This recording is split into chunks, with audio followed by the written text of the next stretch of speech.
Assalamualaikum warahmatullahi wabarakatuh. Perkenalkan, nama saya Pipi Siti Nur Khalifah dengan NIM 8603645114. Saya dari program Pendidikan Guru Sekolah Dasar UPJJ UT Bandung. Dalam kesempatan kali ini saya akan mempresentasikan tugas 3 filsafat ilmu dengan tema pilar-pilar pendidikan dan relevansinya di era digital.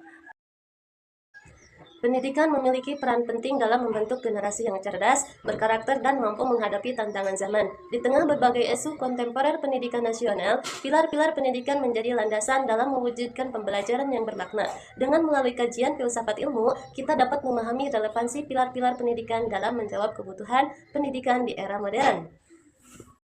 Makna pilar dalam konteks pendidikan. Pilar dalam pendidikan bermakna sebagai landasan atau tiang utama yang menguatkan sistem pendidikan agar berjalan sesuai dengan tujuan nasional. Tujuannya adalah membentuk peserta didik yang memiliki pengetahuan, berkarakter, serta mampu beradaptasi dengan perkembangan zaman. Berdasarkan kajian pada BMP Filsafat Ilmu, pendidikan tidak hanya berperan sebagai transfer pengetahuan, melainkan juga sebagai proses pembentukan manusia secara utuh melalui pengembangan aspek intelektual, moral, dan sosial. Dengan demikian, pilar pendidikan berfungsi sebagai pedoman agar proses pendidikan memiliki arah yang jelas-jelas menjunjung tinggi nilai-nilai kemanusiaan. Dalam gagasan Ki Hajar Dewantara merumuskan 3 prinsip utama yang menjadi acuan bagi pendidik dalam melaksanakan proses pembelajaran. Pertama, ingarsa sung tulodo, di depan menjadi teladan. Pendidik wajib memberikan contoh yang baik dalam hal sikap, disiplin, dan moral kepada peserta didik. Contohnya, pendidik datang tepat waktu, berpakaian rapi, serta menggunakan bahasa yang sopan sehingga dapat diteladani oleh siswa. Kedua, ingmadia mangun karso, artinya di tengah membangun semangat. Pendidik berperan sebagai motivator dan pendamping yang menciptakan suasana belajar aktif, kreatif, dan menyenangkan.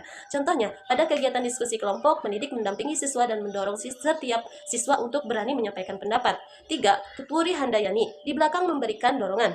Pendidik memberikan kemandirian kepada peserta didik untuk berkembang sesuai potensi, namun tetap memberikan arahan dan dukungan. Contohnya, pendidik memberikan tugas proyek kreatif dengan tema bebas, kemudian memberikan bimbingan dan evaluasi selama proses berlangsung. Dalam gagasan prinsip pemikiran Ki Hajar Dewantara tetap relevan untuk diterapkan pada era digital, meskipun menghadapi berbagai tantangan, antara lain, 1. Pembelajaran daring. Pendidik harus menjadi teladan dan pembimbing agar peserta didik tetap aktif serta mandiri dalam belajar melalui teknologi. Tantangannya, keterbatasan akses internet dan minimnya ketersediaan perangkat digital pada sebagian peserta didik. Kedua, literasi digital. Pendidik membimbing peserta didik untuk menggunakan teknologi secara bijak, memilih informasi yang kredibel, serta menghindari penyebaran hoaks. Tantangannya, masih banyak peserta didik yang menyalahgunakan internet untuk kegiatan yang kurang produktif dan berdampak negatif.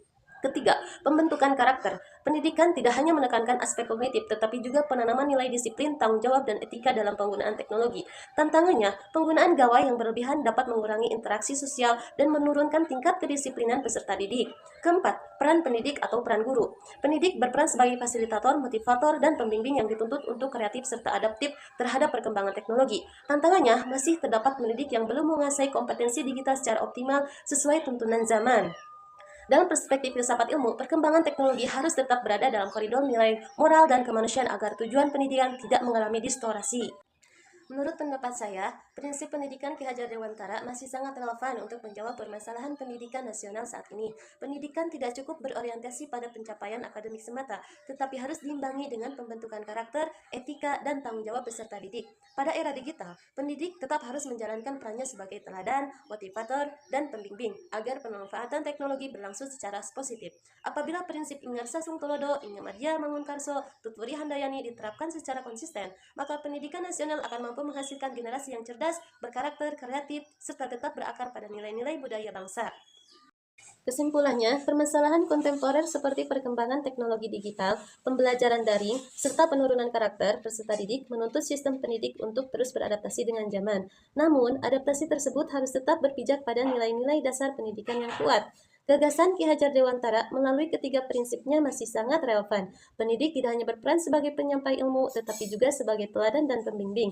Sebagaimana tujuan pendidikan dalam BMP Filsafat Ilmu, yaitu membentuk manusia yang berpengetahuan, bermoral, dan berkarakter. Maka kemajuan teknologi harus diimbangi dengan penguatan pendidikan karakter. Dengan demikian, peserta didik diharapkan tidak hanya unggul dalam aspek intelektual, tetapi juga memiliki akhlak, tanggung jawab, kemandirian, dan kepedulian sosial. Demikian yang dapat saya sampaikan. Semoga bermanfaat. Wassalamualaikum warahmatullahi wabarakatuh.